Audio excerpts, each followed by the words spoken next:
देखिए दशमलव की संख्या क्या होती है, दशमलव का मतलब क्या होता है, ये लिखा है दशमलव। अब दशमलव वाली संख्या दो प्रकार की होती है, एक को हम लोग बोलते हैं शांत दशमलव और एक को हम लोग बोलते हैं अशांत दशमलव, यानी टर्मिनेटिंग और नॉन टर्मिनेटिंग डेसिमल। ठीक है, शांत दशमलव का मतलब क्या होता है, मान लीजिए कोई संख्या ले लेते हैं हम लोग 9 और इसको हम लोग 2 से भाग कर देते हैं। ठीक है, कोई संख्या ले लेते हैं 5, इसको हम लोग 2 से भाग कर लेते हैं। कोई संख्या ले लेते हैं 13, इसको हम लोग 5 से भाग कर देते हैं।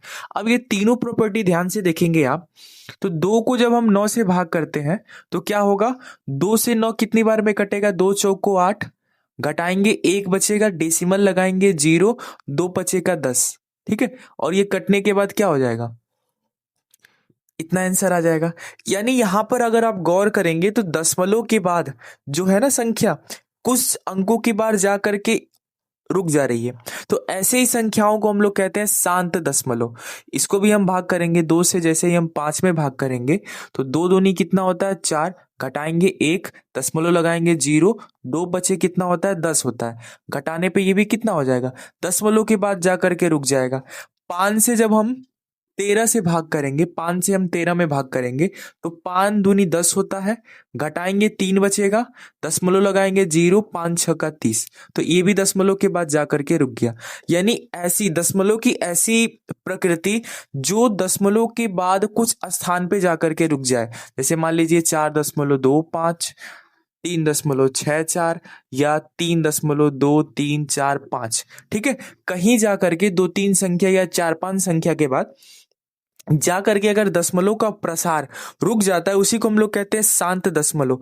ठीक है, लेकिन अगर मान लीजिए हम लोग भाग दे रहे हैं और भाग देने के बाद भी दशमलव के कुछ स्थान या दशमलव का स्थान पता ही नहीं चल रहा, जैसे कि मान लीजिए हम एक एग्जांपल ले लेते हैं, पहले इसको इरेज करके दिखाते हैं, पहले पहले हम लोग इसको इरेज कर लेते हैं, 1 मिनट रुक जाइए।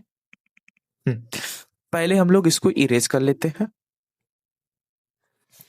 अब यहां पे देखिए, यहां पर अगर हम मान लीजिए 9 को, ठीक है, 9 को हम ऐसे ले लेते हैं, 15 को हम लोग 3 से डिवाइड करते हैं। ठीक है, 15 को जब हम 3 से डिवाइड करेंगे तो 3 × 5 = 15, इसमें दशमलव आने का कोई बात ही सवाल ही नहीं होता। लेकिन हम 3 को जब हम यहीं पे 17 से डिवाइड कर लें तो ऐसे कंडीशन में क्या हो जाएगा, ये होता है 3 × 5 = 15, घटाने पे कितना बचेगा 2, दशमलव लगाएंगे 0, 3 छक्का कितना हो जाएगा 18, घटाने पे 2, दशमलव लगाया 0, 3 छक्का 18, घटाएंगे फिर 2, फिर 3 छक्का 18। यानी यहां पर अगर आप ध्यान से देखेंगे ना तो दशमलव क्या हो रहा है, यहां पर दशमलव के बाद जो एक ही संख्या बार बार रिपीट हो रही है। ठीक है, एक ही संख्या बार बार रिपीट हो रही है, तो जब कोई दशमलव का प्रसार ऐसी प्रकृति के हो तो उसको हम लोग अशांत दशमलव कहते हैं।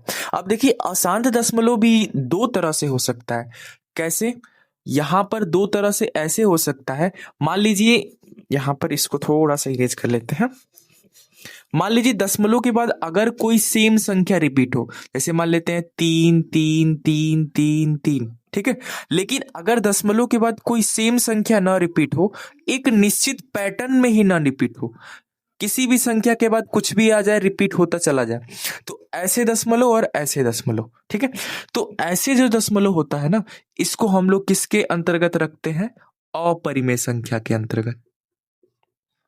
अपरिमेय संख्या यानी नॉट रेशनल। ठीक है, और ये जो होता है इसको हम लोग परिमेय संख्या के अंतर्गत रखते हैं। परिमेय संख्या यानी परिमेय संख्या का मतलब इसको हम लोग फ्रैक्शन के रूप में लिख सकते हैं, परंतु इसको हम लोग फ्रैक्शन के रूप में नहीं लिख सकते।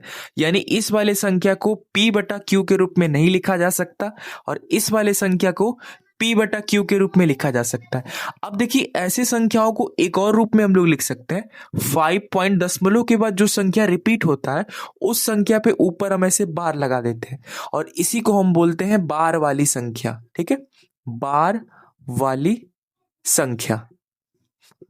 आज के इस वीडियो में हम लोग इसी बार वाली संख्या पे बात करेंगे। ठीक है, तो हमारा जो पूरा पूरा टॉपिक जो होगा इसी पे आधारित होगा। चलिए अब मेन टॉपिक स्टार्ट करते हैं, इसको इरेज कर लेते हैं हम लोग।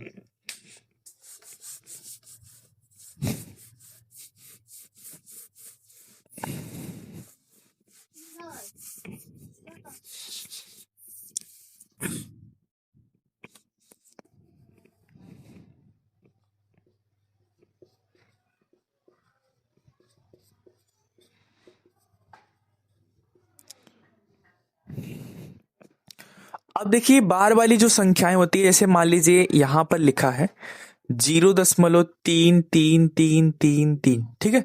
यहाँ पे लिखा हो 0.535353, ऐसे रिपीट हो, या फिर लिखा हो 0.354 5454, ऐसे रिपीट हो रहा हो, या फिर यहाँ पे हो 2.353535, ऐसे रिपीट हो रहा हो, ठीक है।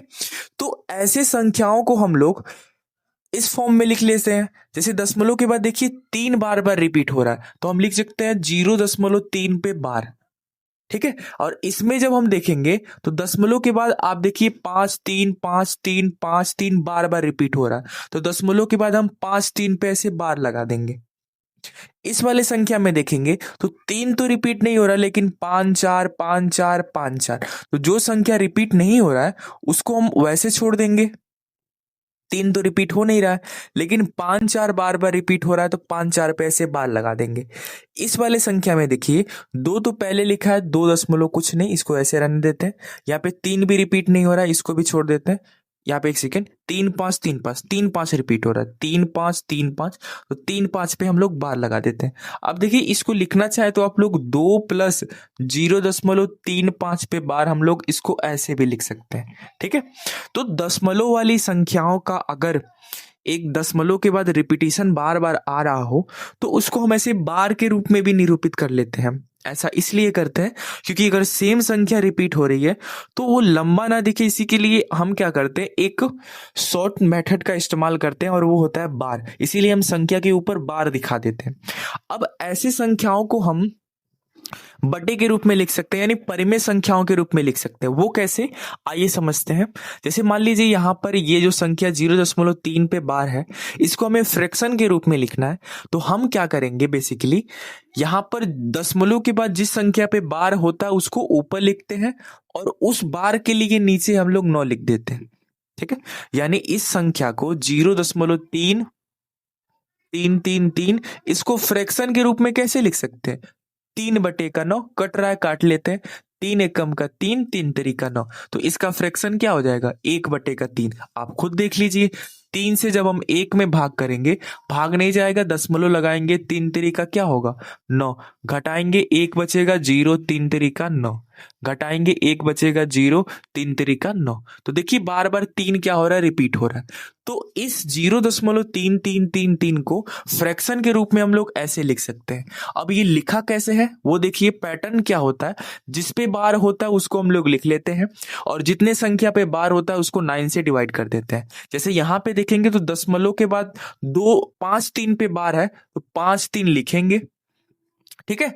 और उसके बाद जिस संख्या पे बार है, जितनी संख्या पे, 2 संख्या पे बार है, तो 2 बार 9 लिख देंगे। तो यह इसका इतना आंसर हो जाएगा। आप 99 से 53 में भाग देकर देख भी सकते हैं, यही संख्या बार बार रिपीट होगी, ठीक है। कैलकुलेटर में आप देख सकते हैं। इसमें अगर हम देखेंगे यहाँ पे 5 4 5 4, अब यहाँ पर थोड़ा सा आप ध्यान दीजिएगा, यहाँ पर दशमलव के बाद जितनी संख्या लिखी है ना, हम उसको लिख लेंगे, 354 लिख लिया, ठीक है। अब नीचे हम लोग क्या करते हैं, जितनी संख्या पे बार होता है उतना 9 लगा लेते हैं। 2 संख्या पे बार है, 2 9 हो गया। अब जिस संख्या पे बार नहीं है उसके लिए हम क्या करेंगे, 0 लिखाएंगे, ठीक है। यहाँ पे ध्यान रखिएगा, जिस संख्या पे बार नहीं है उसके लिए हम लोग क्या लिखेंगे, 0, और जिस संख्या पे बार है उसके लिए 9। तो यहाँ पे 5 4 पे बार था तो 9 लिख लिया, 3 पे बार नहीं है तो 0 लिख दिया। और एक स्टेप यहाँ पर हम लोग एक और अप्लाई करते हैं, जिस संख्या पे बार नहीं उसको इसमें से घटाना भी पड़ेगा, ठीक है। तो इतना ध्यान रखिएगा।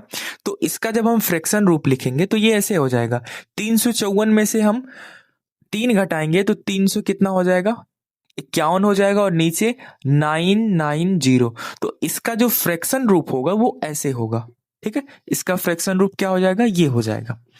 अब इस संख्या का फ्रैक्शन रूप लिखना है तो इसको हम लोग 2 तरह से लिख सकते हैं। कैसे, यहाँ पे इस वाले फॉर्म को हम 2 प्लस 0.35 लिख सकते हैं, ठीक है।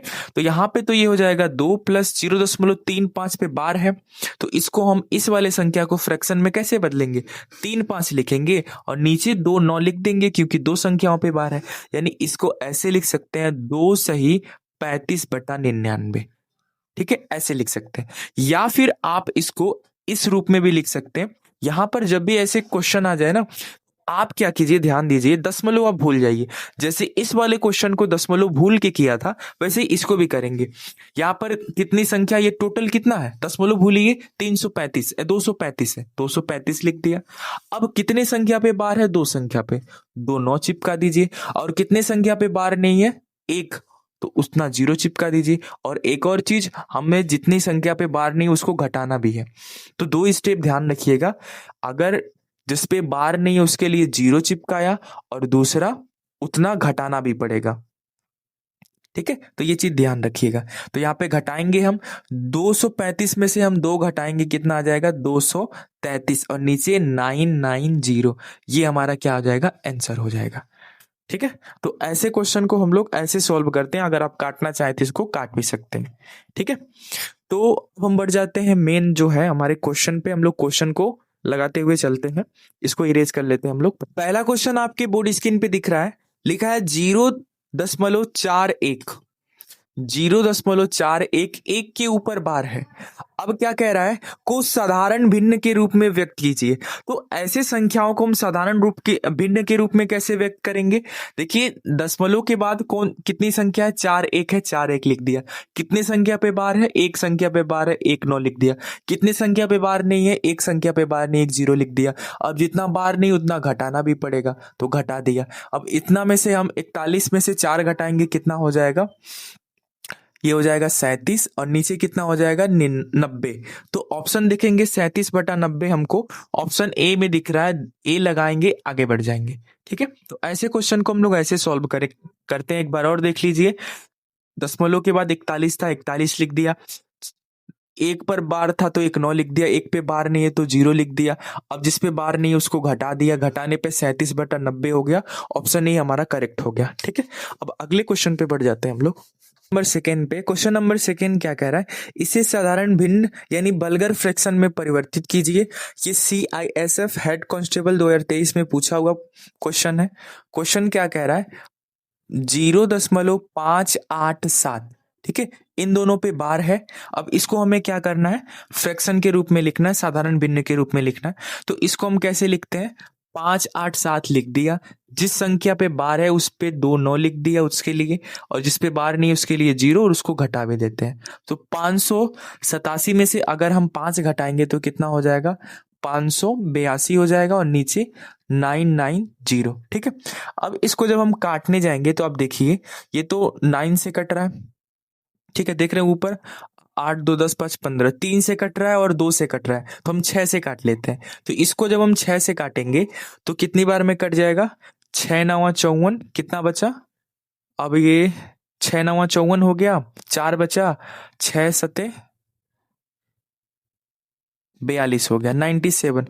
ऑप्शन देखेंगे तो 97 हमको केवल ऑप्शन बी में ऊपर दिख रहा है, और नीचे ये कितनी बार में कट जाएगा, 165। तो ऑप्शन से हम लगा देंगे 97/165 हमारा क्या हो जाएगा, आंसर हो जाएगा।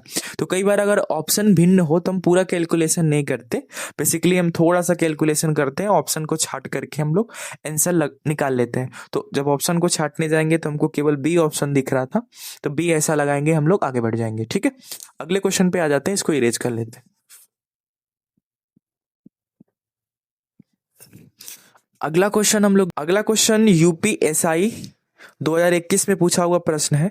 लिखा है 0.4686, 1 मिनट, 0.46868686 ऐसे डैश डैश करके इसको हमें क्या करना है, भिन्न के रूप में बदलना है। तो आप खुद देखिए, 4 तो बार बार रिपीट नहीं हो रहा है, 6 8 रिपीट हो रहा है, तो हम 6 8 पे बार लिख सकते हैं। और ऐसे संख्याओं को लिखना है तो 668 लिख दिया। जितनी संख्या पे बार है उतना 9 लिख दिया। जिस संख्या पे बार नहीं उसके लिए 0, और उसको घटा भी देते हैं। तो घटाएंगे तो ये हो जाएगा 400, 4 घटाएंगे 64 हो जाएगा, और नीचे 990। ऑप्शन देखेंगे तो काट के दिया है, कितना ही दिया है, इतना ही दिया है, 464। तो ऑप्शन नंबर हमारा सी क्या हो जाएगा, राइट आंसर हो जाएगा। ठीक है, तो ऐसे क्वेश्चन को हम लोग ऐसे सॉल्व करते हैं। अब बढ़ जाते हैं अगले क्वेश्चन पे, इसको इरेज कर लेते हैं।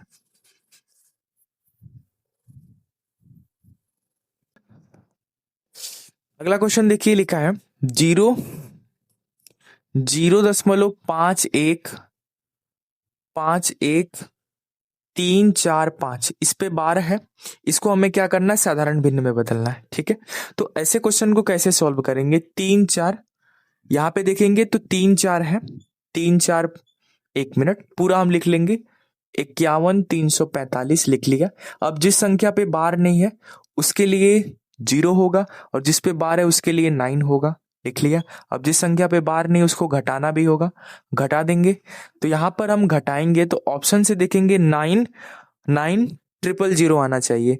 9 9 000 हमको केवल ऑप्शन नंबर ए में दिख रहा है, तो ए लगाएंगे, हम लोग आगे बढ़ जाएंगे। तो काटने के बाद ये कितना आ गया था, 51294, एक सेकेंड, हाँ 51294 999 000, क्योंकि 51 घटाएंगे तो इतना आएगा। ऑप्शन ए में हमको दिख रहा है। हम पूरा कैलकुलेशन सॉल्व नहीं करेंगे, ऐसे टिक लगाएंगे, आगे बढ़ जाएंगे। ठीक है, तो बस वीडियो को यहीं रहने देते हैं। अगले पार्ट में हम लोग जो भी क्वेश्चन बचे हैं उनको कर लेंगे। इसको हम लोग 2 पार्ट में रख रहे हैं ताकि आपको आसानी से समझना या समझाया जा सके। ठीक है, तो वीडियो को यहीं समाप्त करते हैं, मिलते हैं अगले वीडियो में ऐसे ही बेस्ट कॉन्सेप्ट और वीडियो के साथ।